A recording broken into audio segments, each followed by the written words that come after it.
ایک پہاڑی کو کاٹ کر راستہ بنایا تاکہ یہ جو اورنگی کی آبادی جس میں کہ یہ بہاری آ کر آباد ہوئے تھے اس پاکستان سے اس کو راستہ مل جائے. انہوں نے اس کے پہاڑ کے اوپر بھی اپنے مکان بنا لیے ہیں, وہاں سے وہ فائرنگ کرتے ہیں. صحیح. تو ایک تو یہ بات ہے. تو اب لینڈ گریبنگ میں جو ہے یہ لوگ تو پکے شامل ہیں, یہ تو پوری جو جتنا بیلٹ ہے ان کے جو لوگ باہر سے آتے ہیں پٹھان یہ پر قبضہ کر لیتے ہیں جی. ابھی ایم کیو اس میں شامل ہو گئی ہے, وہ بھی اپنا یہ لینڈ گریبنگ کرتی ہے. تو اس لحاظ سے ان میں لینڈ گریبنگ پہ جھگڑا ہوتا ہے, پھر علاقوں کے بتوں پہ جھگڑا ہوتا ہے.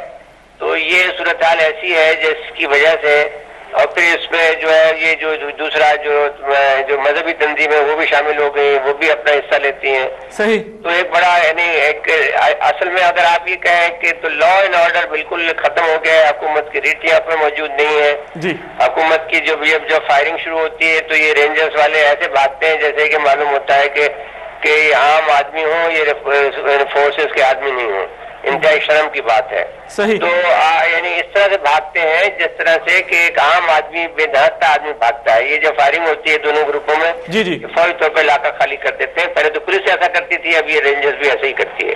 اچھا. اس کی وجہ یہ ہے کہ رینجرز اگر کوئی ایکشن لیتی ہے تو اوپر سے پھر حکم آ جاتا ہے, تو یہ بیچارے رسوا ہوتے ہیں رینجرز والے کہ صاحب ہماری بے عزتی کر دی. تو بہرحال ایک اچھی فورس ہے, اس فورس کو بھی انہوں نے تباہ برباد کر دیا ہے. اس لیے سے کہ وہ اس پہ وہ کوئی ایکشن لیتی ہے تو پھر ان کو معافی مانگنا پڑتا ہے. ایک وقت تو یہ آیا کہ وزیر اعلیٰ صاحب نے رینجرز کے چیف کو ڈی جی کو یہ کہہ دیا کہ جب تک ہم آپ کو نہ بلائیں تو آپ ہماری میٹنگ میں نہ آیا کریں.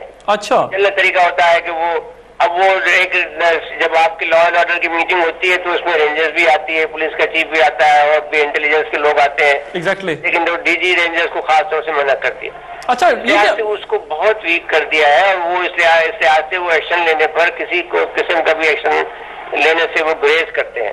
تو جب آپ کا کوئی وہاں پر ریٹ ہی نہیں ہے, کہاں پر جہاں آپ کی فورس ہی نہیں ہے, کوئی لوگ آپ کی فورس سے ڈرتا ہی نہیں ہے, ہر آدمی اوپن فار آل ہے, جو بھی جس کے ہاتھ میں اسلحہ ہے وہ استعمال کرتا ہے. اور اس لحاظ سے یہ شہر بالکل ہی آپ سمجھ لیجئے کہ دہشت گردوں کے, لینڈ مافیا کے, ڈرگ مافیا کے اور ان کے رحم و کرم پر ہے. صحیح. اور اس لحاظ سے پاکستان کی شہرت پر ایک قسم کا یہ انگوٹھا رکھنا ہے. یہ اس میں غیر ملکی طاقتیں بھی ملوث ہیں, اور جیسے میں کہتا ہوں کہ بلیک واٹر اس میں بہت زیادہ ہے کے بھی امکانات ہیں.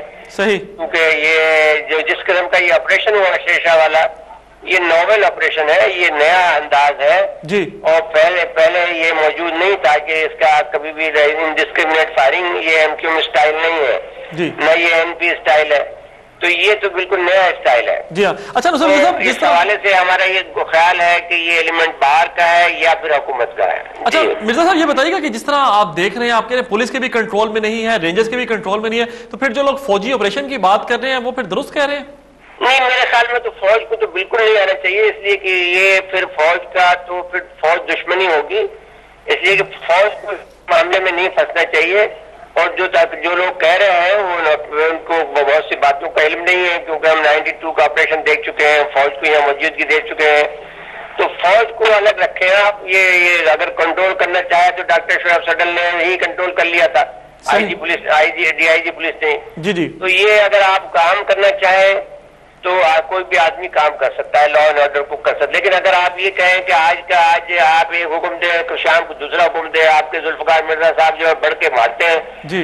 اب ایک وہ حیدرآباد میں جو ہے وہ ڈبل سواری پابندی اٹھا لی, کراچی آئے تو ڈبل پابندی پھر لگا دی 2 روز بعد میں. پھر ایک وہ کہتے ہیں کہ میں سب کو ٹانگ دوں اگر میرے ہاتھ جو ہے بندھے ہوئے نہ ہوں اور ہم لوگ اتحاد میں شامل نہیں ہوں.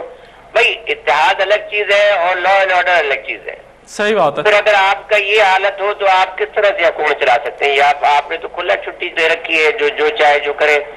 تو یہ نہ حکومت سے آشنا ہے نہ اپنے فرائض سے آشنا ہے. یہ یہاں پر خود جب بھی حکومت کی ریٹ ختم ہوتی ہے تو پھر افراتفری ہوتی ہے. میں کہتا ہوں کراچی پہلا شہر ہے جہاں پر آج افراتفری ہے. اچھا یہ بتائیے گا مرزا صاحب, جو آپ نے ذوالفقار مرزا صاحب کی بڑکوں کی جانب تو اشارہ کیا, وہ سب ناظرین دیکھتے بھی رہتے ہیں. رحمان ملک صاحب کا اور خاص طور پہ عشرت العباد کا جانا, صدر صاحب سے ملاقات کرنا, استعفیٰ پیش کرنا, اور پھر ملک صاحب کا آنا 9-0 کے اندر ملاقات کرنا, وضاحتیں دینا, اس کو آپ کس طرح دیکھ رہے ہیں؟ دیکھیے رحمان ملک کی بڑی بے عزتی کی ہے یہاں 90 پر، اس کو کوئی کسی نے ریسیو نہیں کیا اور اس کو کوئی قدر نہیں کی، اس لحاظ سے کہ رحمان ملک جو ہے جھوٹے وعدے کر کے جاتا ہے اور وہ پھر بات پوری نہیں کرتا۔ مثال کے طور پر میں ایک بات آپ سے کہتا ہوں، چاہے کوئی بھی آدمی یہ بات کرے، میں ایم کیو ایم کا کوئی آپ جانتے ہیں کہ میں نے بہت مخالفت ان کی ہے، لیکن اب یہ جو پہاڑی پر آپ نے مکان بنا لیے ہیں یہ آپ بالکل ہٹنے جانا چاہیے، صحیح ہے، اور اس میں یہ راستہ صاف ہونا چاہیے۔ یہ آپ راستے میں جاتے ہیں، بیچاری غریب عورتیں غریب مرد ہوتے ہیں، ان کو آپ مارتے ہیں، یہ غلط بات ہے، ایک بات۔ دوسری بات یہ ہے کہ جو ایم کیو ایم کو گڑبڑ کر رہی ہے اس کو بھی روکیں، اس کو کیوں کھلی چھٹی دی جا سکتی ہے؟ صحیح۔ تو اب آپ کا ادھر بھی جھوٹ بولنا، این پی کے سامنے بھی جھوٹ بولنا، ادھر آپ ادھر ایم کیو ایم کے سامنے بھی جھوٹ بولنا، کون آپ کی عزت کرے گا؟ تو اس لحاظ سے اگر یہ کھڑی ہے ایم کیو ایم کے اوپر، ایم کیو ایم کو اپنی طاقت کا پتہ ہے کہ جس دن بھی ایم کیو ایم ان سے نکلی اور ان کی حکومت گر جائے گی، سندھ میں بھی گر جائے گی، اور وہ یہ چلا نہیں سکتے ہیں۔ جی ہاں، ان میں نہ اتنی دانش ہے، نہ اتنی عقل ہے، نہ اتنی سوجھ بوجھ ہے، نہ اتنی پریکٹس ہے، سوائے باتیں بڑھ کے ماننے کے علاوہ ان کے پاس ان کو کچھ آتا نہیں ہے، صحیح، کچھ آتا نہیں ہے۔ یہ باتیں بھی اگر جھوٹی باتیں کرتے ہیں، جھوٹ کب تک چل سکتا ہے؟ بہت شکریہ نصرت مرزا صاحب، انشاءاللہ آپ سے پھر رابطہ ہوگا۔ جی بہت شکریہ آپ کا۔ ناظرین، سینئر تجزیہ نگار کالم نگار جناب نصرت مرزا ہمارے ساتھ ٹیلی فون لائن پر گفتگو کر رہے تھے کراچی کی خوفناک صورتحال کے حوالے سے۔ وہ کہہ رہے تھے یہ ایک نیا ایلیمنٹ انڈکٹ ہوا ہے کراچی کی صورتحال کے اندر، جو شیر شاہ کا گزشتہ روز واقعہ پیش آیا ہے، جس انداز کے اندر یکے بعد دیگر لوگوں کو ہلاک کیا گیا ہے۔ کیونکہ ناظرین، جو کراچی میں لوگ رہتے ہیں اور جو نہیں بھی کراچی کے اندر رہتے، ان کو بھی اس بات کا معلوم ہے کہ شیر شاہ ایک بہت رشی ایریا ہے، یہاں پر اسپیئر پارٹس منگوائے جاتے ہیں، خاص طور پہ گاڑیوں کے اسپیئر پارٹس کی بہت بڑی مارکیٹ ہے۔ تو وہاں پر ایک عام شخص کا جانا اور خاص طور پہ غریب لوگوں کا، مکینکوں کا جانا بہت زیادہ ہوتا ہے۔ پورے پاکستان سے لوگ وہاں سامان لینے کے لیے آتے ہیں۔ پھر اس انداز کے ٹارگٹ کلنگ کو وہ کہہ رہے ہیں کچھ عرصہ پہلے بلوچوں کے بھی کچھ واقعات ہوئے تھے، ہو سکتا ہے یہ وہ ایلیمنٹ اس کے اندر شامل ہو گیا، اور فورن ایلیمنٹ اور خاص طور پر بلیک واٹر کی جانب بھی انہوں نے اشارہ کیا ہے کہ اس کا بڑا کلیدی کردار ہو سکتا ہے اس سارے معاملے کے اندر، جس میں کوئی شک نہیں ہے کہ بیرونی قوتیں پاکستان کو عدم استحکام سے دوچار کرنے کی پوری کوشش کر رہی ہیں۔ کبھی وہ پاکستان کے اہم ترین علاقوں میں مذہبی عبادت گاہوں کو نشانہ بناتے ہیں، خود کش حملے کرتے ہیں، اور کبھی اس قسم کی کارروائیاں کراتے ہیں جس میں بے گناہ لوگ مارے جاتے ہیں، تاکہ ایک بدامنی کی فضا پھیلے، لوگوں کو محسوس ہو کہ لا اینڈ آرڈر یہاں پر نہیں ہے۔ اور جس طرح کہ بلیک واٹر کے حوالے سے ماضی میں بھی کئی دفعہ یہ باتیں کہی جاتی رہی ہیں کہ وہ پاکستان کو عدم استحکام سے دوچار کرنا چاہتا ہے، کئی امریکی بغیر ویزے کے پاکستان آ رہے ہیں، ہم ان سے پوچھ گچھ نہیں کر رہے، آخر ہمارے پر ایسا کیا دباؤ ہے، یہ لوگ کیا کارروائیاں کر رہے ہیں، کیا ہم ان پر کوئی چیک اینڈ بیلنس رکھ رہے ہیں؟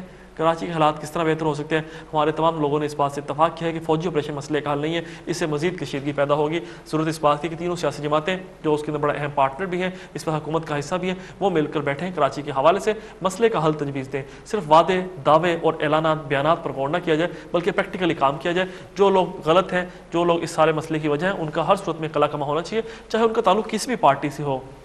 ود ان پارٹی جو لوگ اتنے منظم ہو چکے ہیں، ان کا خاتمہ کیا جانا بہت ضروری ہے۔ صرف اسی صورت کے اندر کراچی میں ایک دیر پا امن کا خواب شرمندہ تعبیر ہو سکتا ہے۔ اس کے ساتھ ہی ناظرین، ہمارے آج کے پروگرام کا وقت ختم ہو جاتا ہے۔ اپنے میزبان مبین رشید کو کل تک کے لیے اجازت دیجیے گا، تب تک اپنا خیال رکھیے گا۔ اللہ حافظ۔